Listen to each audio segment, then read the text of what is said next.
Welcome to my channel. I'm Scott, and in this video I am going to walk you through the process of valuing Upstart stock by analyzing their financial statements and dissecting their financial ratios so we can determine if it's a buy or a sell. Upstart is an artificial intelligence lending platform that partners with banks and credit unions to provide consumer loans using non-traditional information, such as education and employment, in order to predict creditworthiness. The company provides its algorithm to banks, so the banks can underwrite better loans with less chance of a default. If I try to describe the company in one concise sentence, I would say they provide online loans anywhere from $1,000 up to $50,000. Your loan term can be either 3 years or 5 years. As of today, the rates they charge for a loan range from 3.1% up to 36%. The company started as an income share business model, which enabled individuals to raise money from investors and provide them with a percent of the company's future income.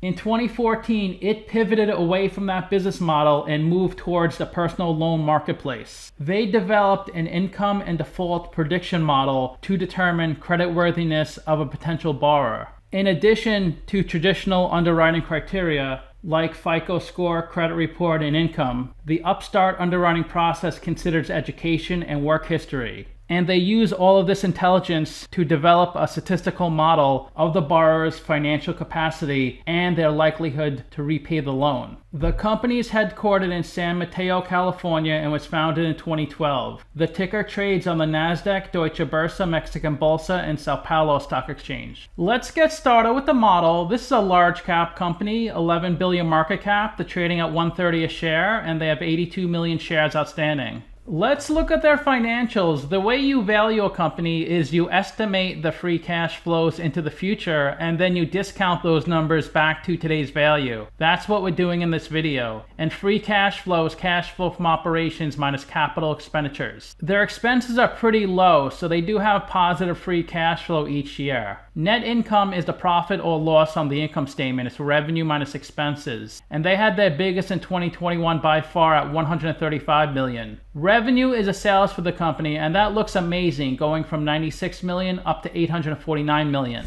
This is the company's income statement directly from their 10K. This gives us 2019, 2020, and 2021. So their revenue looks amazing. $164 million, $233 million, now it's $849 million. And most of their revenue is from fees, $801 million. And it looks like they service loans as well, so they receive $47 million of interest income. Here's a breakdown of their revenue from fees. $500 million from referral fees. These are fees from other banks or financial institutions that are given to Upstart, because Upstart helps these banks find more borrowers, more people to lend money to. Upstart also charges fees on its platform when people apply for a loan, and they get $75 million from servicing. So they keep some loans on their balance sheet and service them, meaning they have to receive the principal and interest payment from the borrower. And if the borrower does not pay, they have to call the borrower and stay on top of that loan until they pay. Also, the borrower may have questions, so they call Upstart. And also, if the borrower doesn't pay for several months, then they have to go through the default process and try to recover as much funds as possible. But most of the loans are serviced by the banks or third parties. It is risky to keep loans on their balance sheet because if people default, they're on the hook. So that gives them $801 million of revenue from fees. Then all the expenses to get that revenue is $307 million.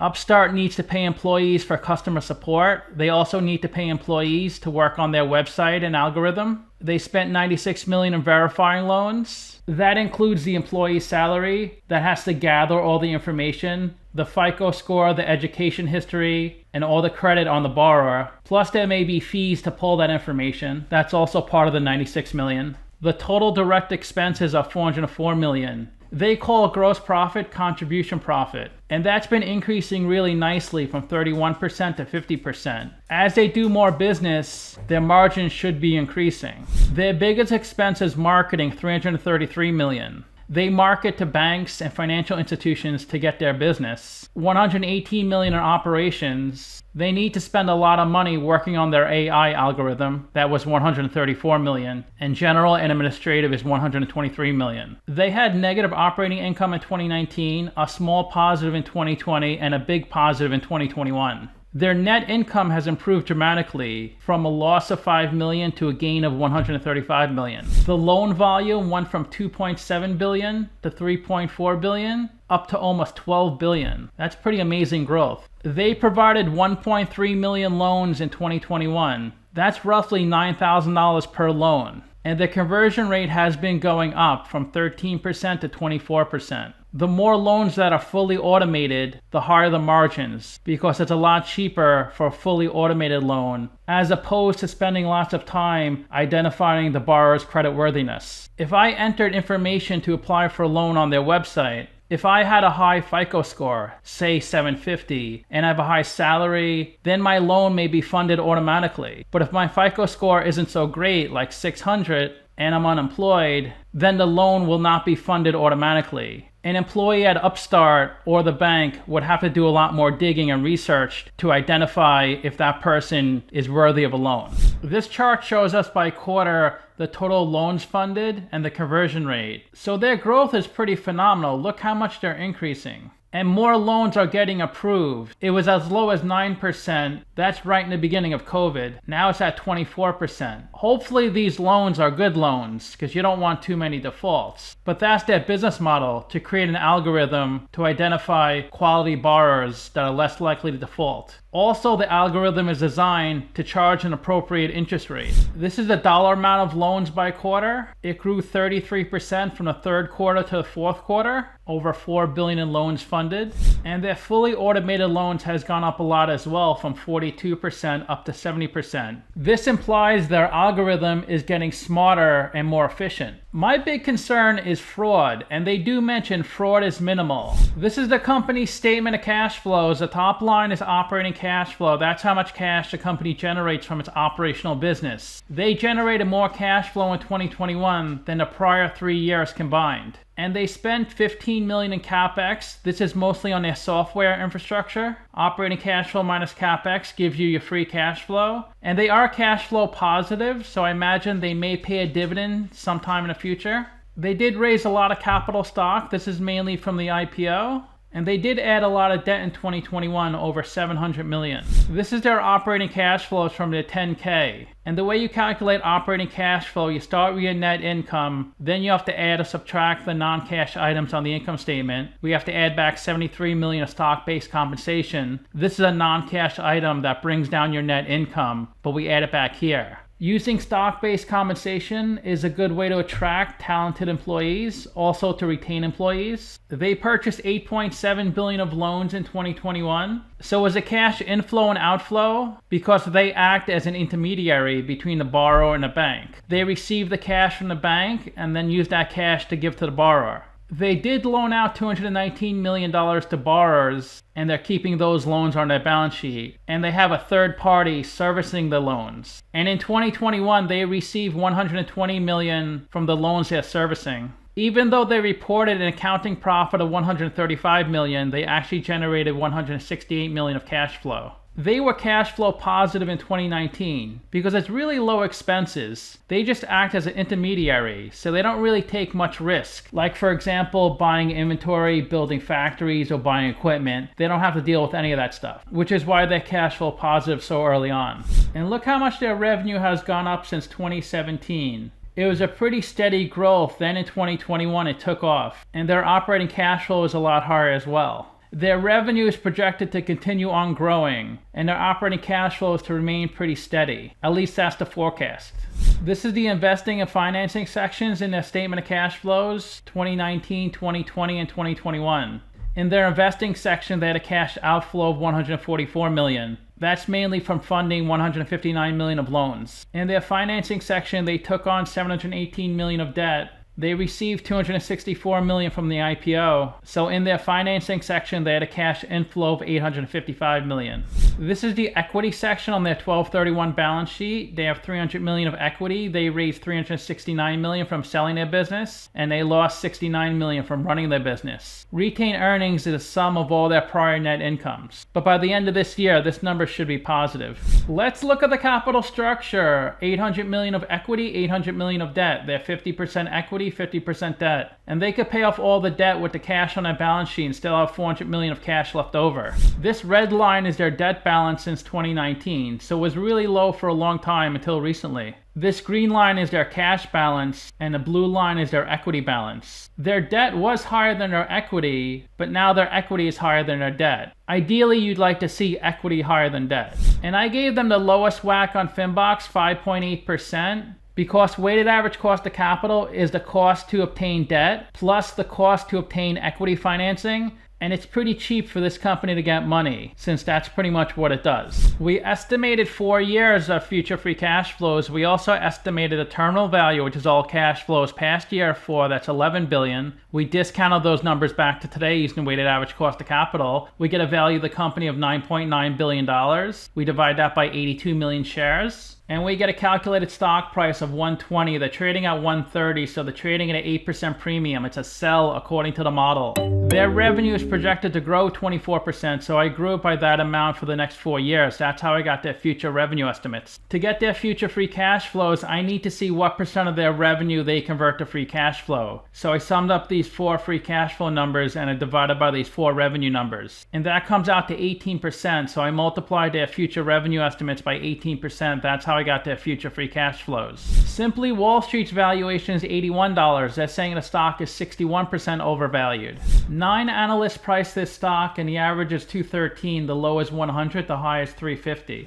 The company went public at the end of 2020 and the stock ran up fairly quickly in 2021. It looks like it touched $400, but the past few months the stock has been crashing. Lots of stocks have come down a lot the past few months. So I think where it's trading now is more appropriate than what it was trading at up here. It could get back to these levels, but I think it may take a while. The stock has gone up 69% in the past 52 weeks, while the S&P is up 12%. The 52-week low is 43, the high is 401, and the stock is trading between its 50-day and 200-day moving average. And this is a really popular stock. Almost 13 million shares are traded each day. Of the 82 million shares outstanding, 72 million are on float, 45% are held by institutions, and it has a pretty high short percentage. 14.5% of the shares are shorted. A positive sign is seeing employee count increasing. And it looks like they tripled their employee count in the past 2 years. They currently have 1,500 people on staff. If you invested $10,000 into this company when they IPO'd, you'd be at $36,000 today. Although a few months ago, you would have been at $100,000. In the past 12 months, there's been no insider buying, just selling.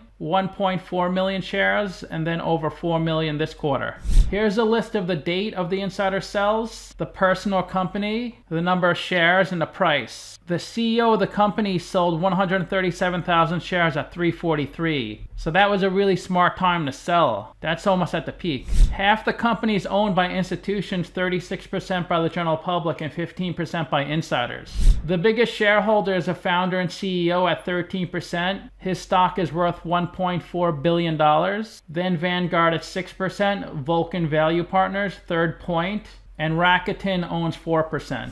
Let's look at their assets as of 12/31. $250 million of cash, $61 million of restricted cash. Restricted cash is cash that's set aside for a specific purpose, like for example to acquire another company. $78 million of loans on its balance sheet, $19 million of notes receivables. These notes are probably related to borrowers who took a loan, so this is money owed to Upstart. $10 million of PP&E. Most of this is probably software. $18 million of operating leases. This is the lease for its headquarters in San Mateo. I believe the $18 million represents the next 24 months of lease payments they owe on their property, and $40 million of other. Let's look at the company's liabilities. They have $14 million of accounts payable. This is how much money they owe other companies. They owe $46 million to their investors. They owe $63 million of debt. $36 million of accrued expenses. These are expenses the company has incurred, but it has not paid it yet. Operating lease right-of-use assets are on the balance sheet as an asset and a liability because the company does not actually own the asset. They do not own the building their headquarters are in. But for accounting purposes, it's carried on the balance sheet as if they own it. So that's why it's in the asset section, but it's also a liability because they owe the lease payments to the owner of the building. Let's compare Upstart to companies in the same industry. There are 62 companies in the same industry as Upstart, and if Upstart has a number in red, they're worse than the average. If they have a number in blue, they're better than the average. They don't really spend much in CapEx. They have a good debt to equity ratio relative to the average. They do not pay a dividend, but I'm sure they will because most companies in this industry do. They're not really generating much free cash flow at this point. They're still kind of small. Their market cap is $11 billion, which is 10th largest of the 62 companies. But look at their annual growth rate. That's why a lot of people buy the stock, because of how much they're growing, over 100% per year annually. They have a good ROA and ROE. ROA is net income over assets. ROE is net income over equity. The most important ratio for a bank is price to book. Even better is tangible price to book. That's generally the way you would value a bank. Price to earnings, price to free cash flow, and price to sales are usually not relevant for banks. This company is a quasi-bank. They act more as an intermediary, and most of their revenue is from fees. Most of the revenue a bank receives is the interest spread. For instance, if they charge someone 10% to take a loan, and a regular bank would just use customer deposits to fund the loan, and most banks give less than 1% interest on people who deposit their money at their bank. So book value and tangible book value are probably the most important thing you need to look at when looking at a bank. But like I said, it's really hard to value this company because a lot of the money they receive is fees. But they do carry some loans on their balance sheet. So you have to also build in how much of those loans may default. And that's also part of your valuation, which gets a little tricky. So to summarize, I have them trading at an 8% premium. The thing that will make this company successful is if its algorithm does what they say it will do. If they can identify borrowers who are less likely to default, which would save the banks a lot of money, the banks that are using this company's algorithm. So it could take a few years to prove out the concept because we have to find out how many people default, and it takes time to default. People don't always default right away. The way companies have been lending money is by looking at the borrower's FICO score, their credit history, and how much money they make. Most of this company's algorithm is based off of those basic factors: the FICO score, the credit history, and the borrower's salary. I probably would not invest in this company. I just don't see that much value in what they offer. Of course, I've been wrong many times. So if you're really bullish on the company, then go for it. I rank their free cash flow 6 out of 10, their revenue 8 out of 10, and their ratios 2 out of 10. So let me know what you think. Give this video a like, subscribe, or comment below. Also, if you'd like to get a custom valuation or just support the channel, you can become a member by clicking on the link in the description below. Thanks for watching.